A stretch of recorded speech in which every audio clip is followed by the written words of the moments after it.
प्राची दिखने में तो बहुत खूबसूरत थी और चार बहनों में सबसे छोटी थी। प्राची की तीन बहनों की जब शादी हुई तो उसके माँ बाप जिंदा थे, पर प्राची की शादी होने से पहले उसके माँ बाप इस दुनिया से चल बसे। इसलिए प्राची की शादी की जिम्मेदारी प्राची की बहनों पर आ गई। कुछ दिन बाद प्राची के लिए एक अच्छा रिश्ता आया। लड़का बहुत ही अमीर खानदान से बिलोंग करता था। लड़के के घरवाले की यह मांग की थी कि उन्हें खूबसूरत बहू चाहिए, इसलिए प्राची की शादी उस घर में हो गई। शादी होने के बाद प्राची अपने ससुराल गई। प्राची का घर किसी महल से कम नहीं था, वह बहुत खूबसूरत था। प्राची ने कभी नहीं सोचा था कि उसकी शादी इतने बड़े घर में होगी। प्राची के ससुराल में मेहमानों की भीड़ लगी थी। कुछ देर बाद प्राची की ननंद नैना और उसकी सहेली प्राची को उसके रूम में लेकर गई। प्राची की ननंद नैना ने प्राची से पूछा, भाभी आपको आपका कमरा पसंद आया? प्राची ने धीरे से मुस्कुराकर हाँ में मुंडी हिला दिया। प्राची की ननंद नैना ने बड़े एटीट्यूड के साथ कहा, पसंद तो आना ही था, मैंने जो सजवाया है। और भाभी एक बात और, मेरा भाई वरुण मेरे हिसाब से चलता है, यहाँ तक कि वह कपड़े भी मेरी पसंद के पहनता है। इसलिए मैं पहले ही आपको बता दे रही हूँ कि आपको जलन नहीं होनी चाहिए। इस बात पर प्राची ने बस हल्का सा मुस्कुरा कर कहा, नहीं नहीं, ऐसी कोई बात नहीं है। तभी नैना ने सहेली ने नैना से कहा, नैना तुम्हारी भाभी तो बहुत खूबसूरत है। फिर नैना ने बड़े घमंड से कहा, होगी भी क्यों नहीं, मेरा भाई क्या किसी से कम है? मेरे भाई और मैंने बहुत सी लड़कियां रिजेक्ट की, उसके बाद इन्हें चुना। मेरे भाई की पहले जितनी भी शादियां आ रही थी, उन लोग दहेज में बंगला, गाड़ी और ढेर सारा सोना दे रहे थे, पर हमें तो खूबसूरत लड़की चाहिए थी। भाभी को तो मेरा शुक्रगुजार होना चाहिए जो इन्हें हमने पसंद करके अपने घर की बहू बना दिया, वरना कहाँ यह लोग और कहाँ हम। क्या है ना, कुछ लोगों के घर में लड़कियों की लाइन लगी होती है, वैसे ही हमारे भाभी के घर में भी तो था। इनके तो माँ बाप थे नहीं, इनकी बहनों का तो चलता तो कब का इनकी शादी किसी ऐरे गैरे से करवा देती। वह तो हम लोगों की वजह से आज ये इतने बड़े घर की बहू बनी है। तभी नैना की सहेली नैना का जवाब देते हुए कहा, नैना इतना घमंड करना अच्छा नहीं, चाहे कोई अमीर हो चाहे कोई गरीब हो, सबकी अपनी अपनी इज्जत होती है। तुम्हारी भी जब शादी होगी तुम भी इंतजार में ही बैठी रहोगी। नैना ने अपनी सहेली से कहा, तुम भी क्या बातें कर रही हो, मैं अपने घर की इकलौती बेटी हूँ, भला मैं क्यों इंतजार करूँ? मैं अपने भाई की बहुत लाडली हूँ, जो बोलूँगी वही हाजिर कर देंगे। नैना की सहेली ने नैना से कहा, नैना तुम अपने भाइयों की चाहे कितने भी लाडली हो, पर रिश्ते कोई पैसे से नहीं खरीदे जाते, वह तो किस्मत से मिलते हैं। अच्छा ठीक है, हम लोग अब यहाँ से चलते हैं, नहीं तो भाभी हमारी बातों से बोर हो जाएंगी। नैना ने कहा, हाँ तुमने भी सही कहा। यही कहकर नैना और उसकी सहेली चली आई। कुछ देर बाद प्राची का पति वरुण जब रूम में आया तो उसने ना तो प्राची से प्यार से बात की और ना ही उसका घूंघट उठाया।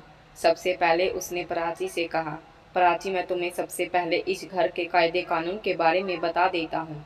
अगर तुम्हें मेरा दिल जीतना है, तो मेरे दिल में जगह बनानी है, तो तुम्हें पहले मेरी बहन नैना का दिल जीतना होगा, क्योंकि मेरी बहन इस घर की लाडली है। वरुण के मुंह से यह सब सुनकर प्राची क्षण में रह गई, क्योंकि उसने कभी नहीं सोचा था कि जिस इंसान से उसकी शादी होगी उसका पति बहन नाम का माला जपेगा। पर अब तो जो होना था वो हो गया। बिन बाप की बेटी को इन भाई बहनों के नखरे उठाने ही थे।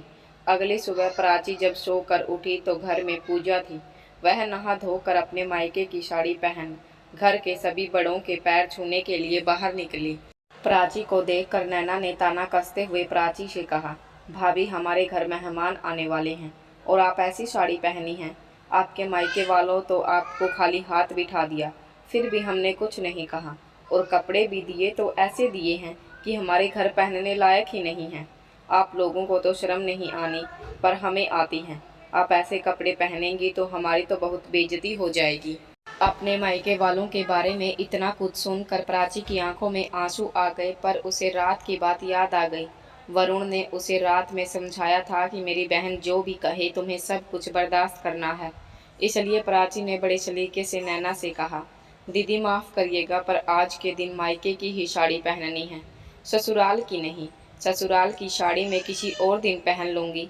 प्राची के दिन कुछ इसी तरह गुजरने लगे।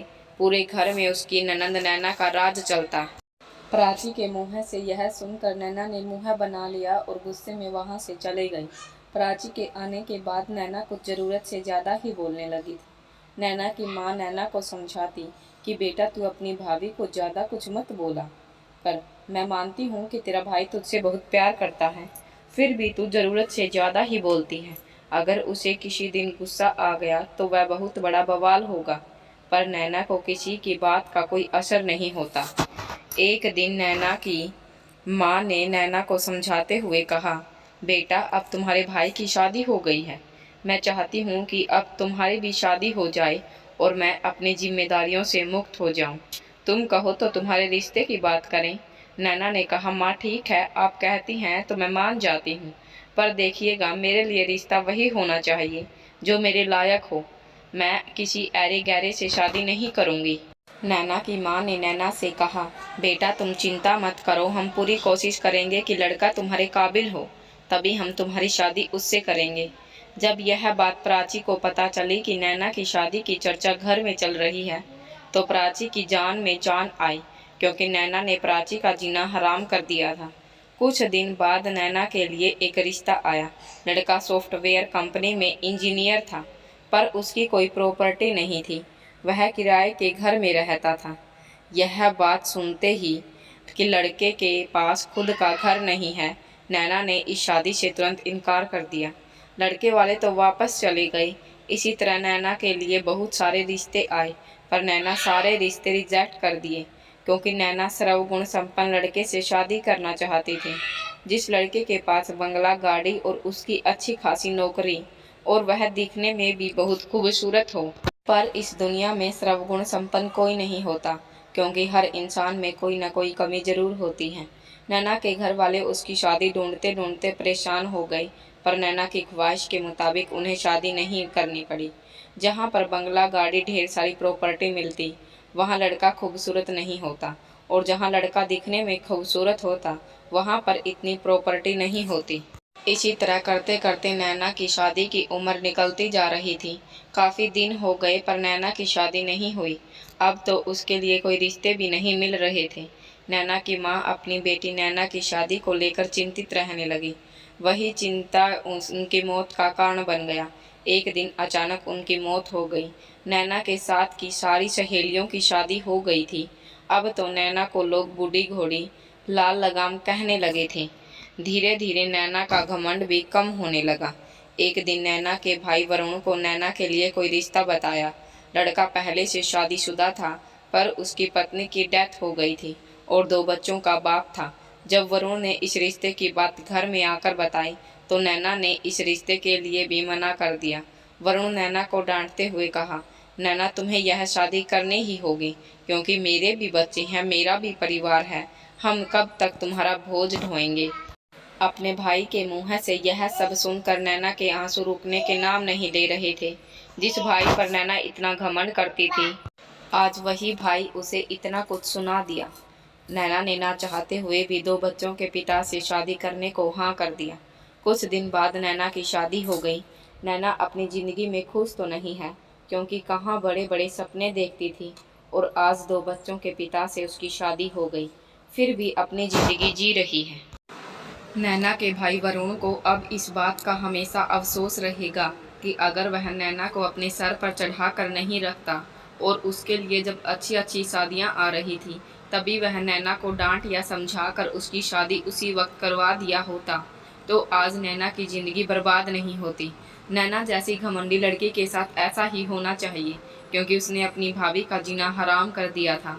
पर उसके साथ जो कुछ भी हुआ, उसके जिम्मेदार उसके घर वाले भी थे, क्योंकि कभी भी लड़की को इतना सर पर चढ़ा कर नहीं रखना चाहिए।